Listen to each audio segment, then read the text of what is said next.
Thank you for listening today on Revealing Wholeness, sponsored by Infinity Whole Health. Check out our website at infinityWholeHealth.com, where we are revealing the eternal in each individual, the infinite in the individual. The creativity is made manifest. Limitation is let go. Now, here's your host, Dr. Troy Munson. Hello and welcome. I'm Dr. Troy Munson on Revealing Wholeness. I chagrin to even mention, we now call it Rona in the office. We won't actually call the virus by its real name because we don't like to give it any power and authority or talk time. But I do want to explain a possibility for some of the unusual global epidemics, flu-wise, that seem to come around, and some worse than others. A week ago, Wednesday, I wondered why did I have a massive migraine and threw up? I'm like, my diet's really sound, it's stable, has been for a long time. I was mystified. And then yesterday was 8 days since the migraine, and all of a sudden I had another headache. I'm like, this is so weird. I've had like 3 migraines in my life, and I can all look at toxicity of doing something dumb, like eating something that I know I shouldn't have, and watching it happen. But these two were just out of the blue. And as I got to thinking, my wife had happened on a video by a gentleman that talked about a different possibility for all these epidemics. I thought, how wild. And as he talked, I'm like, that kind of makes some sense. So as we look at a virus, we say, okay, a virus is just a very short chain of DNA, and sometimes they're wrapped, sometimes they're not, and they seem to be somewhat inert. Like, how do they have any kind of intelligence to do anything and even to replicate? And we believe, there's theories out there that believe that they go into a cell and that they replicate off DNA and, they do what they do. And that may be true, but the other aspect of it was that this gentleman talked about was that the first pandemic flu of, modern era was this 1918 Spanish flu. And in 1917, he said that we had electrified most of the U.S. and Europe. And we began using electricity by, leaps and bounds. And he goes, because back then, we saw the virus start in the U.S. as well simultaneously in European or Asian countries.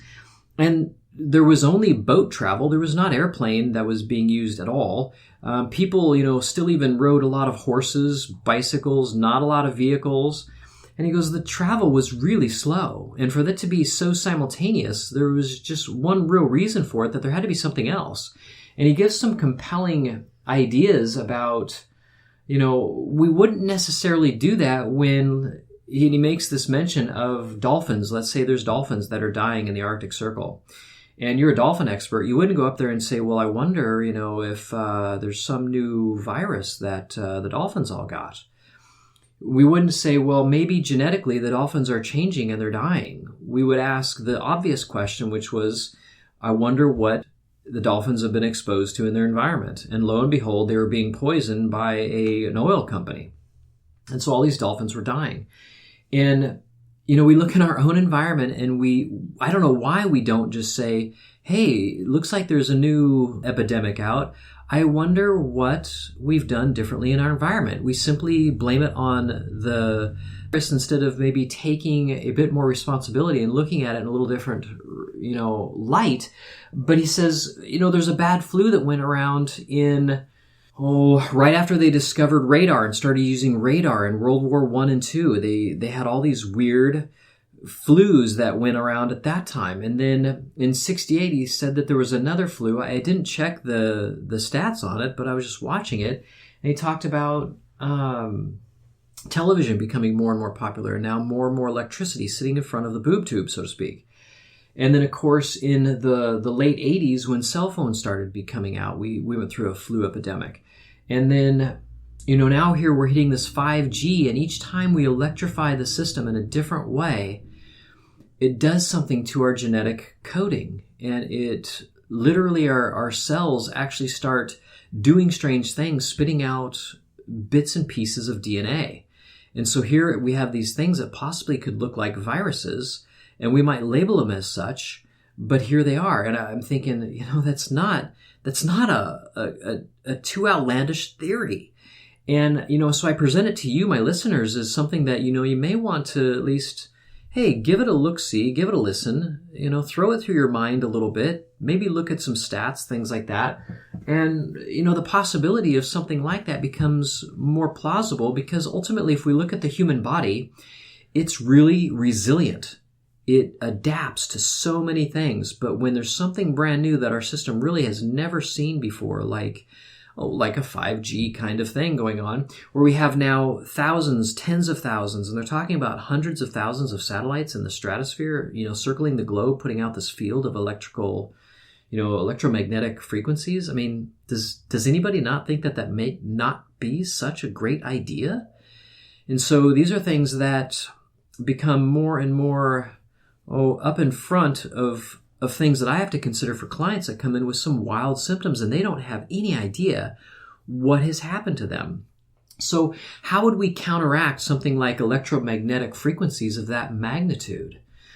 Well, if we go back 1,000 years ago, when we harvest an animal, we would have eaten the whole animal. We'd have eaten the kidneys, we'd have made kidney pie, we would have made sweetbread out of the thymus gland, we would have done bone broth, we would have eaten the liver, even the stomach and intestines. We would have eaten a lot of things off of that animal, the heart included, sometimes even the brain. We would have just consumed it all because, food was scarce. We were more worried about where's our next meal coming from instead of what's the next movie I'm going to watch.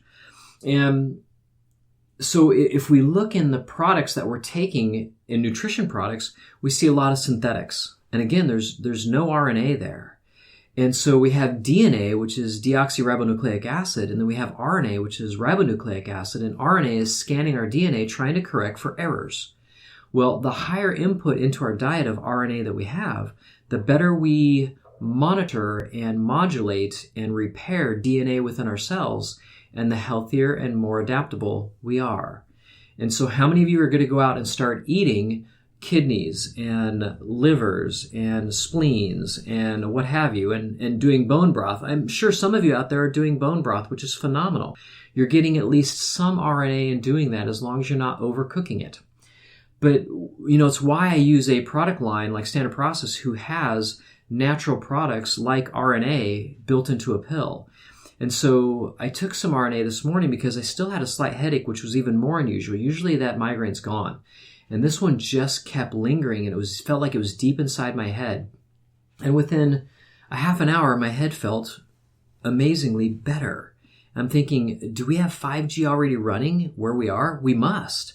And so am I being affected adversely to it? Obviously I'm not a flu-like symptoms or anything, but ultimately when we look at flus that run through a society like that Spanish flu and the norovirus and all these things, about 96% of the people out there will be exposed to it and get no symptoms.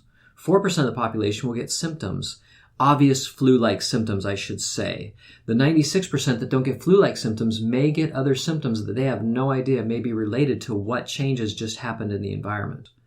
And so these are things to consider more and more. So you staying at home and social distancing isn't going to do one darn thing if it is indeed the environment that has changed. But I'll tell you what, all the Wi-Fi we have running in our house, the cell phones that are in our hands that have tremendous amount of electricity running through them, and then the 5G to hit the market, it's an interesting time all the way around. I'm really anxious to see how it all is going to pan out, and not in an anxiety way, but in just a truly interested fashion of what's it going to be.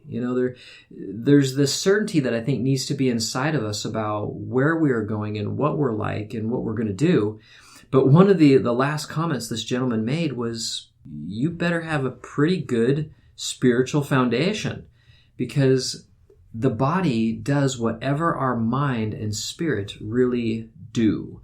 And so as that becomes stronger, the effects of what happens on this planet have a lesser effect to us. And I don't know if others have out there, if you've listened this far, I don't know if you've felt any clutching stomach area, intestines, where I can just feel the fear of everybody out there. And I'm just like, this is just unbelievable how much mental pollution is going on right now with everybody's fear meter pegged. And so if you're out there in this, you may be feeling some of these effects too, which could also be, part of the whole process. And is the media doing it to us? Partially because they're putting the idea out there, and then we get to run with the idea and choose whether to be afraid or say, you know what, this is bogus. I know what I am, who I am. I know what God told me that I am. And you know what? I don't live in fear. Fear is going to have no part of me. I'm going to live more in love rather than in fear. And so from that standpoint, I leave you on that happy thought, because you know what? We can blame a lot of things. We can point to 5G. We can point to a virus that somebody created in a lab. We can point to all these things. Whether true or not, we still are so much more profoundly capable, profoundly made, profoundly created, that fear is just unjustified in any form. This body will go away. All of us will let go of this body at some point. There isn't a person on the planet that's been around since the beginning. And so from that standpoint, where are you going? What are you doing? What's really vitally important to you? I think part of the coronavirus, hey, we get to spend more time with our family right now. We get to actually sit down and think, what's really important in my life? What am I willing to give up? What am I willing to gain? What's of vital importance to me? So those are great things that I think are coming out of this too, which is awesome. So wherever that virus came from, let's look on things a little bit differently, a little bit more pleasantly, a little bit less fear. Anywhere you can conquer your own negativity, you are doing an amazing thing in your own life. And so I encourage you. I want to uplift you with these words, and I want you to just take a breath and realize, you know what? Life's pretty good. Even if you've been through some trauma, I've known people that are gone now and blamed on the virus. And but most of us are still behind, and it's time to stop living in fear, truly. And so until next time, you know what? Things are always coming around like this. It's going to get better and better. And I'm with you. And if you have any questions and you need a positive word, you email me, you call me, you text me, whatever you must do. I will give you good stuff rather than trying to just portray negative stuff. You are fearfully and wonderfully made. And I'm Dr. Troy Munson on Revealing Wholeness. Thanks for listening. If you have any questions or comments, you can reach Dr. Munson at 360-893-8586 or email him at chiroman@dr.com. That's chiroman@dr.com. Check out our current workshop schedule on Facebook at Infinity Whole Health.